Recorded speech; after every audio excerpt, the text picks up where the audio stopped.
Imagine being at the very top. Not just doing well, not just making it, but actually living the dream, millions of subscribers hanging on to your every word, brands throwing money at you just to mention their name, celebrities treating you like an equal. Every video you post racks up insane views. Every Instagram story is flooded with comments from people who wish they were you.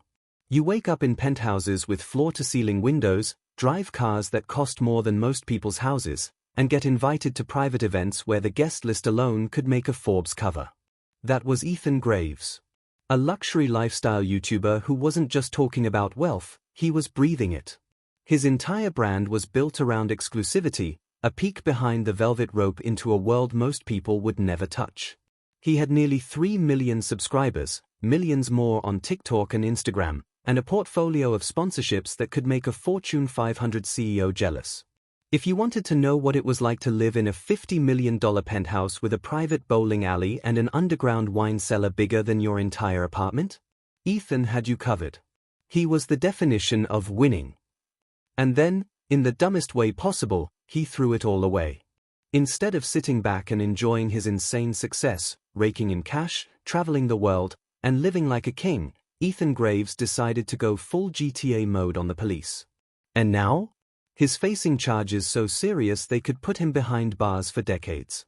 1 minute, he's sipping champagne in a penthouse, and the next, he's in an orange jumpsuit, trying to explain to a judge why he ran over a cop. Let's break this down.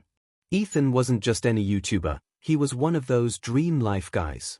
The ones who make you wish you were them. The type that posts videos with titles like, "This $100 million mansion has a secret underground nightclub and private helipad," while standing in front of an infinity pool that overlooks the ocean. His content wasn't some thrown-together vlog, it was polished, high-end, aspirational.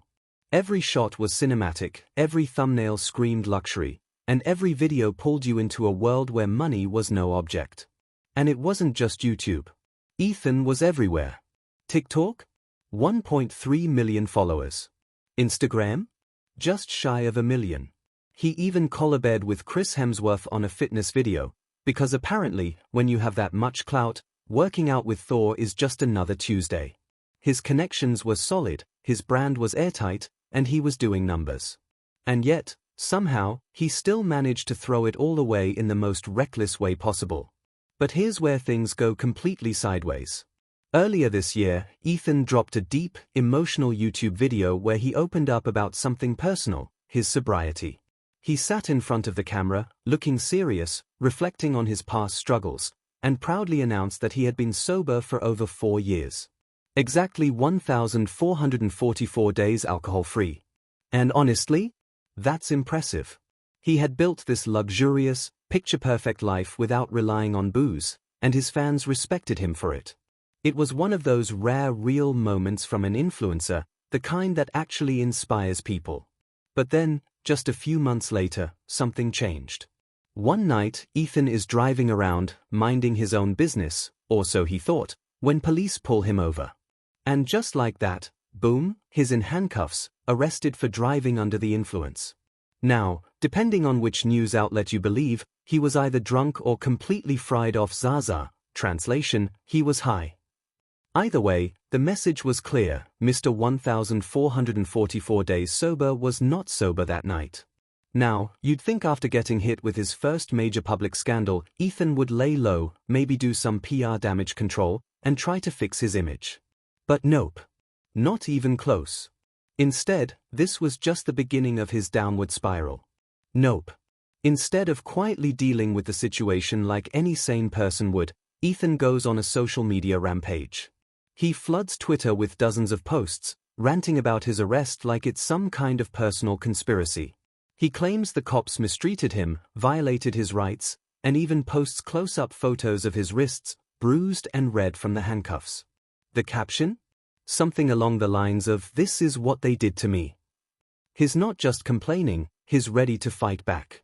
He starts talking about suing the police, demanding justice, and acting like he's the victim in all of this. But all of that? Just the warm-up act. Because fast forward a few weeks, and Ethan is in New Hampshire, for reasons unknown, tearing down the road in his black Jeep, doing 60 miles per hour in a 35 miles per hour zone. And as luck, or bad decisions, would have it, a cop spots him and flips on the sirens. Now, at this point, any normal person would just do the obvious: pull over, take the ticket, and get on with their life. But Ethan? Oh no. Ethan looks at those flashing lights behind him and thinks, you know what? I bet I can outrun the police.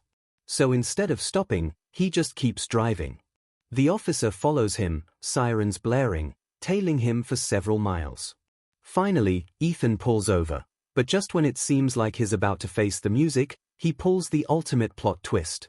He suddenly changes his mind, again, and floors it. And just like that, we've got a full-blown police chase. For 8 full miles, this officer is locked onto Ethan's tail, lights flashing, sirens screaming, determined to get this guy to stop. But Ethan? He's still pushing his luck, weaving through traffic like he's in some low-budget action movie. Then, finally, he pulls over. But something's off. Instead of stopping in a normal spot, Ethan swerves into the oncoming traffic lane. Why? No one knows. Maybe he's panicking. Maybe he's trying to confuse the cop. Or maybe, just maybe, he's about to pull the most reckless stunt of his life. The officer cautiously steps out of his cruiser and approaches Ethan's Jeep. For a moment, everything seems calm. Maybe Ethan has finally realized that this is the end of the road. Maybe he's ready to surrender. But then, out of nowhere, he pulls a move so insane it's hard to believe it actually happened. With zero warning, Ethan throws his Jeep into reverse, slams his foot on the gas, and bim, he rams straight into the cop. The impact is brutal. The officer doesn't just stumble, he flies through the air, his body hurling 20 to 40 feet away before crashing onto the pavement. And Ethan? Does he stop? Does he check if the cop is even alive? Nope. He hits the gas and peels off, leaving the officer lying on the ground as he speeds away. At this point, Ethan isn't just some YouTuber with a DUI anymore. He's a wanted man. And now, it's not just one cop after him, multiple police departments are in on the chase. The pursuit explodes into a full-scale manhunt, stretching for 28 miles. Cops are done playing games. They know Ethan isn't stopping unless they make him. So, they set up spike strips on the road. Ethan, still flooring it like he actually thinks he can escape, plows straight over them. Boom. His tires explode on impact, shredding apart in an instant. His Jeep jerks violently, the rims grinding against the asphalt. He's done. His grand escape is over. Within seconds, police surround the vehicle, guns drawn, voices shouting. They yank Ethan out of the car and slam him to the ground. He's arrested on the spot, and the list of charges against him? Insane. Among them? Attempted murder of a police officer. And just when you think the story can't get any crazier, Ethan steps into court 3 days later, and that's when things go from wild to straight up unhinged.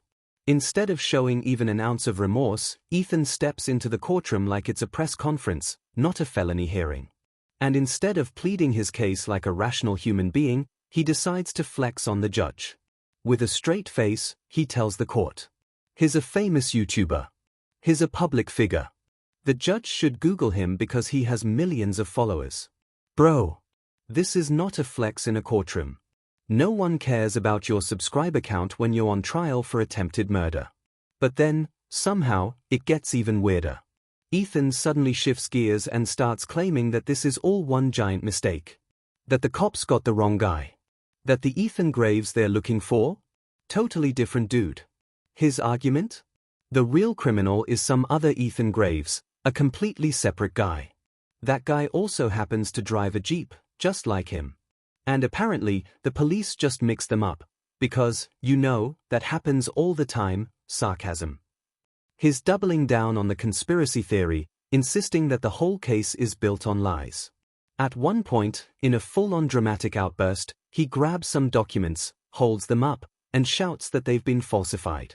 Like, waving them in the air, convinced that he's blowing the case wide open. And then, just when you think it can't get any more unhinged, someone, possibly the judge, possibly an attorney, brings up his mental competency to stand trial.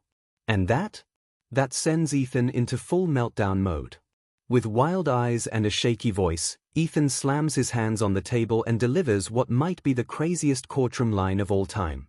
If anyone dares try to test my mental confidence, I will eviscerate every single person with my intelligence. Sir. What? The entire room is dead silent. Even the judge looks like they're trying to process what just happened. The lawyers? Probably holding back laughter and second-hand embarrassment. Meanwhile, Ethan is doubling down, like he actually believes this speech is winning him points. But then, he looks over and sees them, his parents. They're sitting there, watching their son spiral into absolute madness, live and unfiltered. And suddenly, something breaks in Ethan. His voice cracks as he throws his arms up like he just spotted a long-lost family member in an airport. Mom. Dad. Thank God. Look at me. Dude. This is not the emotional reunion moment you think it is. His parents? They don't look relieved. They look mortified. They just watched their son go from luxury YouTuber to wanted criminal to full-blown courtroom meltdown in record time. At this point, the internet is losing its mind over this case. There are endless theories about why Ethan snapped so suddenly. Some think it's stress. Others think it's a desperate attempt to dodge consequences. But one theory sticks out. A while back, Ethan posted a photo of himself holding a prescription pill bottle, but the caption? Weirdly cryptic. Something about how Big Pharma was gaslighting him, convincing him that he needed medication when in reality, all he needed was discipline of the mind. And now? People are connecting the dots. According to internet detectives, the pill bottle Ethan was holding in that cryptic Instagram post might have been olanzapine, an antipsychotic medication used to treat schizophrenia and bipolar disorder. If that's true, then suddenly, his entire downward spiral starts to make a lot more sense. The DUI arrest?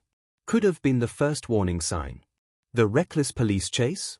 A full-blown manic episode. The courtroom meltdown? A guy completely off the rails, possibly because he stopped taking the one thing keeping him grounded. Again, nothing is confirmed. This is all just speculation. But if Ethan really went off his meds, it could explain why he went from a luxury YouTuber living his dream to a full-fledged fugitive in record time. Right now, everything is alleged. He hasn't been convicted of anything yet. But let's be real, if these charges stick? His career as a YouTube superstar? Completely over. And the moral of the story? If you're a millionaire influencer living the dream, maybe, just maybe, don't start a war with the police.